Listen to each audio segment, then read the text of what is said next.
Now let's return to Syria. Rania Kisar is a member of the Syrian Revolution General Commission and she joins me now from Dallas. Rania, how much contact have you had with people in Syria and what do you know of the situation there right now? I'm in constant contact with the Syrian people in Syria. I work with the Syrian Revolution General Commission, which is the commission that basically works on ground as far as the protest and as far as organizing everything that is opposing the Syrian regime. What we know right now is that the death toll has reached 76 people today only. We have heard of a story of a bombing on a home that had a female and her daughter. Completely crashed their house and both people are killed. Previously, we've heard of many situations of infants dying in hospitals, children killed in their homes. It's an absolute catastrophe as what's going on in Syria right now.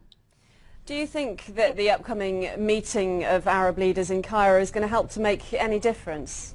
I do not. I'm sorry. We're not hoping for much. The Arab Council has met several times before and they have not reached one solid decision to help the Syrian people.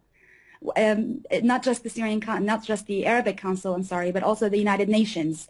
As far as Russia is concerned, they are single-handedly participating in escalating the violence in Syria because they had issued that veto in the United Nations.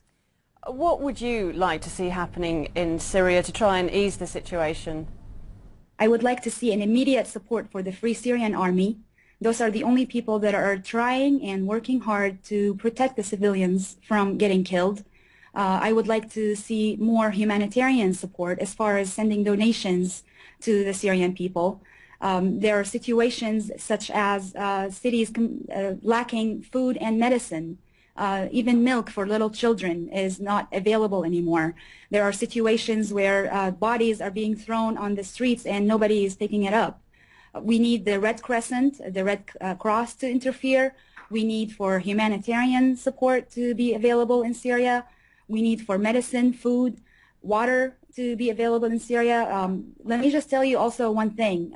Starting from the northern cities in Idlib all the way down to the borders of Damascus, there is absolutely no phone lines connections, no cell phone connections, no internet connections.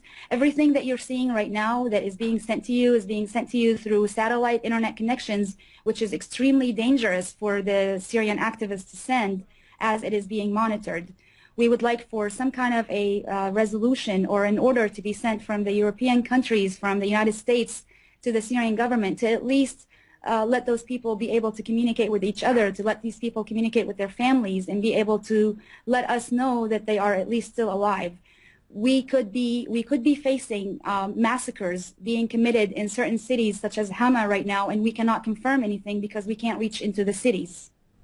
As far as the political situation goes in Syria at the moment, there's been more diplomatic round between President Assad's regime and other governments.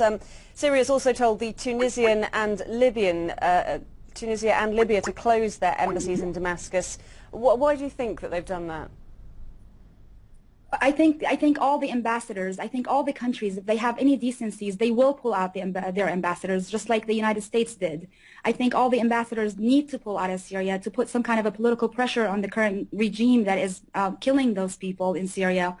Why do I think they did that? I think, again, let me just tell you something. The Syrian people are being submissive to a political agenda. All the countries are basically looking into their personal favors as to what they want to happen in Syria. Syria is a strategic country that will have influence on the entire Middle East.